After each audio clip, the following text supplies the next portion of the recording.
என் தங்க பிள்ளையே, இந்த தேங்காய் உன் கண்களுக்கு அகப்பட்டு விட்டதா? அப்பொழுது உன்னுடைய வேண்டுதல் நிறைவேறக்கூடிய தருணம் வந்துவிட்டது. உனக்கு நல்ல நேரம் வந்துவிட்டது. உன் வாழ்க்கையில் கஷ்டகாலம் முடிந்து சுபமங்கள காலம் தொடங்க இருக்கிறது. என்ன என் தங்க பிள்ளையே, இவ்வளவு இந்த தாய் சொல்கிறேன் என்று பார்க்கிறாயா? ஆம் என் தங்க பிள்ளையே, இந்த பதிவினை கேட்கக்கூடிய ஒவ்வொரு தங்க பிள்ளைகளும் மிகவும் எனக்கு பிடித்த தங்க பிள்ளைகள். ஏனென்றால் இது நல்ல காலம் தொடங்கினால் மட்டும்தான் இந்த பதிவானது உன் கண்ணில் படும். நான் சொல்வது போல் ஒரு முறை நீ உன் இல்லத்தில் வழிபட்டால் இந்த தாய் உன் இல்லத்தை தேடி வருவேன். நிச்சயமாக நீ நினைத்த எந்த காரியமாக கூட இருக்கட்டும், எண்ணி ஒரு வாரத்தில் உனக்கு அதை நான் அப்படியே செய்து கொடுப்பேன். அதனால் என் தங்க பிள்ளையே, இந்த பதிவானது எவ்வளவு முக்கியம் என்று நான் ஆரம்ப கட்டத்திலே சொல்லிவிட்டேன். பிறகு அதை முழுமையாக கேட்டு உன் உள்ளத்திலும் சரி இல்லத்திலும் சரி அதை சிறப்பாக முடிக்க வேண்டும். அப்படி அலட்சியம் செய்தால் அதன் பிரகாரம் உன் எண்ணம் போல் உன் வாழ்க்கை அமையும் என்பதை இந்த பதிவின் மூலமாக சொல்லிய பிறகு நான் சொல்லக்கூடிய விஷயத்தை நீ கடைபிடித்தால் நிச்சயமாக நீ கேட்டதை இந்த வாராகி தாய் உனக்காக சிறப்பாக செய்து கொடுப்பேன். என்ன தங்க பிள்ளையே, கேட்க தயாராகிவிட்டாயா? தயாராக இருந்தால் கண்களை மூடி கவனமாக கேட்க வேண்டும். அதே போல் ஏதாவது ஒரு திசை பார்த்து கொண்டோ, எங்காவது கவனத்தை செலுத்தி கொண்டோ, அல்லது மற்றவர்களிடம் பேசிக்கொண்டோ எந்த விஷயத்தையும் சரி, இந்த பதிவினையும் சரி கேட்கக்கூடாது. கண்களை மூடி மன அமைதியோடு ஒரு அமைதியான இடத்தில் உட்கார்ந்து இந்த பதிவினை கேட்க வேண்டும். அப்படி கேட்டால்தான் நான் சொல்லக்கூடிய விஷயம் உனக்கு புரியும். என்ன செய்ய வேண்டும் என்பது தெளிவாக உன் ஆழ்மனதில் பதியும். அதனால் சொன்னதை முதலில் கடைபிடி, பிறகு இந்த பதிவினை கேட்க தொடங்கு என் தங்க பிள்ளையே. முதலில் சில விஷயத்தை நீ தெரிந்து கொள்ள வேண்டும். பிறகுதான் இந்த தீபத்தை ஏற்ற வேண்டும். ஏனென்றால் சில விதிமுறைகள் என்னவென்றால், உன் வாழ்க்கையில் சில ஏமாற்றங்கள் நடந்திருக்கிறது. இந்த ஏமாற்றத்தால் உன் வாழ்க்கையே கஷ்டகாலமாக மாறிவிடும் என்ற எண்ணமானது உனக்கு அதிகமாகவே இருக்கிறது. தினந்தோறும் எனக்கு எங்கு இந்த நல்லதெல்லாம் நடக்க போகிறது, எனக்கு எங்க இந்த வாழ்க்கையெல்லாம் கிடைக்க போகிறது, என்னை விட்டு சென்ற உறவு எல்லாம் இங்கே திரும்ப வரப்போகிறது, என் வாழ்க்கையில் நல்லதே நடக்காது, என் வாழ்க்கையில் நல்ல விஷயமே எனக்கு கிடைக்காது, என் வாழ்க்கையில் இதுவும் நடக்கவே நடக்காது, ஒவ்வொரு விஷயத்திலும் எனக்கு கிடைக்கவே கிடைக்காது, இப்படியே பேசிக்கொண்டே இருந்தால் உன் எண்ணம் போலே உன் சொல் போலே உன் வாழ்க்கை அமையும் என்பதை என்னுடைய ஒவ்வொரு தங்க பிள்ளைகளுக்கும் நான் சொல்லுவது அதுதான். ஏன் என் தங்க பிள்ளையே, வாழ்க்கையில் நடக்கும் நடக்கும் என்றால் நடக்காதா? நடக்காது, கிடைக்காது, நடக்காது, மற்றவர்கள் தான் நடக்கும், மற்றவர்கள் தான் கிடைக்கும் என்று ஒரு சிறு தோல்வியிலேயே ஏன் உன்னை அடிமட்டமாக அப்படியே முழுமையாக வைத்துக் கொள்கிறாய்? ஏதோ நான் சொல்வது என்னுடைய தங்க பிள்ளை 2-3 முறையாவது சொல்வது தினந்தோறும் சொல்லுகிறது தாரக மந்திரமாக. மற்றவர்களுக்கு நடக்கும், ஏமாற்றுபவர்களுக்கு நடக்கும், எனக்கு நடக்காது, எனக்கு கிடைக்காது. ஏதோ கேட்கக்கூடிய ஒவ்வொரு தங்க பிள்ளைகளும் நான் அப்படி சொல்வதில்லை என்று எனக்கு குறு மெசேஜை அனுப்பி வையுங்கள்.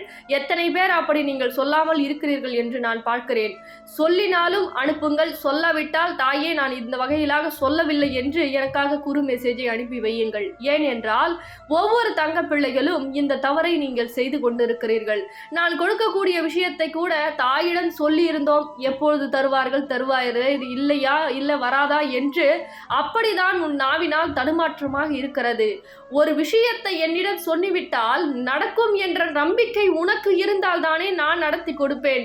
தாயிடம் சொல்லிவிட்டேன், கிடைக்குமா கிடைக்காதா என்று தெரியவில்லை என்று அலட்சியமாக உன் நாவினானது அப்படிதான் பேசுகிறது. அலட்சியமான வார்த்தையால் வாழ்க்கையில் பல விஷயத்தை நீ இழந்து கொண்டிருக்கிறாய். என்னென்ன இழக்கிறாய் தெரியுமா? உனக்கு வாய்ப்பு சில நேரங்களில் வரும்பொழுது இது நல்லதா கெட்டதா என்று அந்த நேரத்தில் சிந்தித்துக் கொண்டிருக்கிறாய். ஆனால் என்னிடம் கேட்ட விஷயம், தாயே எனக்கு ஒரு நல்ல வாய்ப்பை ஏற்படுத்தி கொடுங்கள் என்று. ஆனால் உன்னுடைய அவநம்பிக்கையானது இந்த வாய்ப்பை நாம் பயன்படுத்தினோம் என்றால் உடனடியாக முன்னேறி விடுமா என்ற ஒரு சிந்தனை என்பது, பேராசை என்பது என்னுடைய ஒரு சில தங்க பிள்ளைகளுக்கு இருக்கிறது. என் தங்க பிள்ளையே, ஒன்றை மட்டும் நினைவு வைத்துக்கொள், வாழ்க்கையில் குறுக்கு வழியில் செல்வது மிகவும் சுலபம். என் தங்க பிள்ளையே, சுலபமானது என்பது அதுதான் மிக மிக சுலபமானது. ஆனால் வெற்றி என்பது நிலைக்க வேண்டும். வாழ்க்கையில் யாருக்கும் எந்த கெடுதலும் செய்யாமல் நம்முடைய உயர்வை பார்த்து நாம் பயணிக்க வேண்டும். கஷ்டமோ நஷ்டமோ என்னுடைய விஷயத்தில் என் தாய் எனக்கு உதவி செய்திருக்கிறார்கள். எடுத்த எடுப்பில் வாழ்க்கையில் யாரும் குபேரராக வாரிவிடாது என்பதை என் தங்க பிள்ளைக்கு இன்று நான் சொல்லிக் கொடுக்கிறேன். கஷ்டங்கள், கவலைகள், ஏமாற்றங்கள், துரோகங்கள் என அனைத்தும் வாழ்க்கையில் வருவதுதான். அனைத்தையும் நான் சந்திக்க வேண்டும். ஆனால் எடுத்த எடுப்பிலே பணங்கள் அதிகமாக கொட்டிவிட வேண்டும் என்றால் கண்டிப்பாக கிடைக்காது. உனக்கு உன்னுடைய உழைப்புக்கு கண்டிப்பாக ஊதியத்தை கொடுக்க நான் தயாராக இருக்கிறேன். ஆனால் மற்றவர்கள் ஒரு வழியை சொல்கிறார்கள், இதில் முன்னேறிவிடலாம், இது பணங்கள் அதிகமாக கிடைக்கும் என்று சொன்னால் உன்னுடைய பாதையை விட்டுவிட்டு அவர்கள் சொல்லக்கூடிய பாதையை செய்யாதே. இந்த ஒரு சில தங்க பிள்ளைகள் இந்த தவறை செய்கிறீர்கள். ஏன் தெரியுமா? வாழ்க்கையில் இதையெல்லாம் ஏன் முன்கூட்டியே என்னுடைய தங்க பிள்ளைக்கு சொல்கிறேன் என்றால், நான் உனக்கு வெற்றியை கொடுக்க போகிறேன். நீ கேட்ட விஷயத்தை நான் சொல்லக்கூடிய பூஜை செய்தால் நிச்சயமாக உனக்கு கிடைக்க போகிறது. வாய்ப்பு கிடைத்த பிறகும் சந்தேக எண்ணத்தோடு இருந்தால் வாழ்ப்பு என்பது ஒரு முறைதான். வாழ்க்கையில் எந்த விஷயத்தையும் நம் நேரங்கள், காலங்கள் முடிவு செய்வது கண்டிப்பாக அது தீர்மானமாகிவிடும். அந்த தருணத்தில் இது நாம் செய்யலாமா வேண்டாமா, இல்லது முன்னேற்றம் கிடைக்குமா கிடைக்காதா என்று அந்த நேரத்தில் சிந்தித்து கொண்டு அமைதியாக இருக்கக்கூடாது. சில விஷயத்தை எல்லாம் நான் வாழ்க்கையில் கொடுத்து விட்டேன் என் தங்க பிள்ளையே என்று சில விஷயத்தை உணர்த்துவேன். அப்பொழுதும் நீ குழப்பத்தோடு இருந்தால் அதை உன்னால் புரிந்து கொள்ள முடியாது. அது எந்த வாய்ப்பாக இருந்தாலும் உன்னை விட்டு விலகும் என்பது இந்த பதிவின் மூலமாக என் தங்க பிள்ளைக்கு தெரியப்படுத்துகிறேன். அப்பொழுது என்னதான் செய்ய வேண்டும்? தெளிவான மனது வேண்டும். தாயின் மீது நம்பிக்கை வேண்டும். தாயின் மீது அடுத்த கட்டம் நம்பிக்கை இருந்தால் போதும். உன் மீது உனக்கு நம்பிக்கை இருக்க வேண்டும். இந்த விஷயத்தை செய்ய வேண்டும் என்றால் நமக்கு நம் வாழ்க்கையில் முன்னேற வேண்டும். தாய் வழிகாட்டி இருக்கிறார்கள், நாம் இதில் முயற்சிப்போம், தாய் நிச்சயமாக வெற்றியை கொடுப்பார்கள் என்று முதலில் அழுத்தம் திருத்தமாக உன் மீது நம்பிக்கை வை. அவர்கள் என்ன சொல்லுகிறார்கள், இவர்கள் என்ன சொல்லுகிறார்கள் என்று அதையே நினைத்து குழம்புவதை விட நம் வாழ்க்கையில் எப்படியெல்லாம் முன்னேற வேண்டும் என்று சிந்தித்து பார். உனக்காக ஒரு தனி பாதை உருவாகும். உனக்காக தனி விஷயங்கள் அனைத்தும் சரியாகும். உனக்குண்டான வெற்றிகள் உடனே தேடி வரும். அதே போல் சாதனைகள் என்பது பல மடங்காகும்.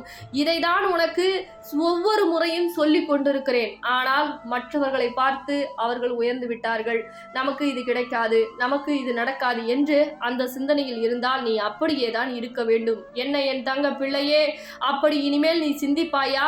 சிந்திப்பாய் என்றால் சிந்திப்பாய் என்று சொல்லிவிடு. சிந்திக்க மாட்டேன் என்றால் சிந்திக்க மாட்டேன் என்று எனக்காக குறு மெசேஜை அனுப்பிவை. நீ சிந்திக்காமல் இருந்தாலே போதும், உனக்கு அனைத்து நல்லதும் நடக்கும். இப்பொழுது உன் வேண்டுதலை நினைத்து கொண்டு இந்த தேங்காயை வைத்து நீ என்ன செய்ய வேண்டும் என்பதை சொல்லுகிறேன். நான் சொல்லக்கூடிய ஒவ்வொரு விஷயமும் உன்னுடைய நல்லதற்காக தான்.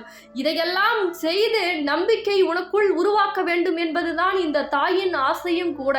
அதனால்தான் சில விஷயத்தை செய்ய தொடங்கு.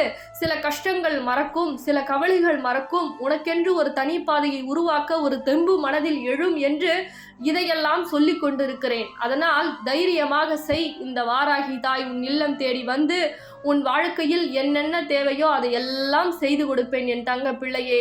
இப்பொழுது கேட்க தயாராகி விட்டாயா? அப்பொழுது நான் சொல்வதை கவனமாக கேள், இன்னும் கவனமாக கேள் என் தங்க பிள்ளையே. வாழை இலையை எடுத்துக்கொண்டாயா? பிறகு அதன் மீது முழுவதுமாக பச்சரிசியை நிரப்பு. கொஞ்சமாக நிரப்பினால் போதும். தேங்காயை உடைத்து பாதியில் 2 பாகமாக வெட்டி அதில் 2 சிகப்பு திரி தான் போட வேண்டும். அதனால் வேறு எந்த திரியும் போடக்கூடாது. அதை முதலில் நல்லாக தெளிவாக புரிந்து கொள். ஏனென்றால் இது இல்லை என்றால் இதை பயன்படுத்திக் கொள்கிறேன் தாயே, இது இல்லை என்றால் இதை பயன்படுத்திக் கொள்கிறேன் என்று மாற்றத்தை உருவாக்கக்கூடாது. இதை தான் செய்ய வேண்டும் என்றால் இதை தான் செய்ய வேண்டும். சரியா என் தங்க பிள்ளையே?